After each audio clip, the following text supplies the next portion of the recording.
হযরত মুসা বললেন, তোমরা আগে দেখাও। হযরত মুসা আলাইহিস সালামের কথা মতো তারা আগে জাদু দেখালো। তাদের হাতের কাছে যা ছিল, ধুলা বালি লাঠি ঠেঙ্গা যা কিছু ছিল সবগুলো ছেড়ে দিল।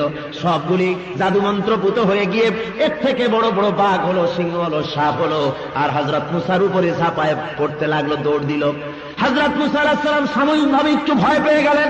আল্লাহ রাব্বুল আলামিন বলেন, মুসারে ভয় পাইও না, একটা প্রতিষ্ঠিত গভর্নমেন্টের বিরুদ্ধে তোমারে নামাই দিয়া ময়দানে তোমারে একা ছেড়ে দেই নাই, আমি আল্লাহ রাব্বুল আলামিন তোমার সাথে আছি। ভয় কি? আমি আছি। ইন্নাল্লাহ মা'ানা, ভয় নাই। মুসা, তুমিও তোমার লাঠি ছেড়ে দাও। মুসা আলাইহিস সালাম লাঠি ছেড়ে দিলেন। কি হয়ে গেল? সাপ হয়ে হা করলো।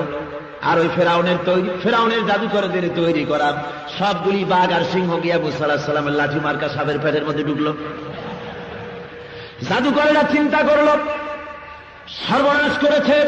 আমরা যেটা দেখিয়েছি ওটা হলো জাদু, কিন্তু মুসা আলাইহিস সালাম যেটা দেখালেন এটা কিছুতেই জাদু হতে পারে না। সমস্ত জাদুকর সেজদায় পড়ে গেল।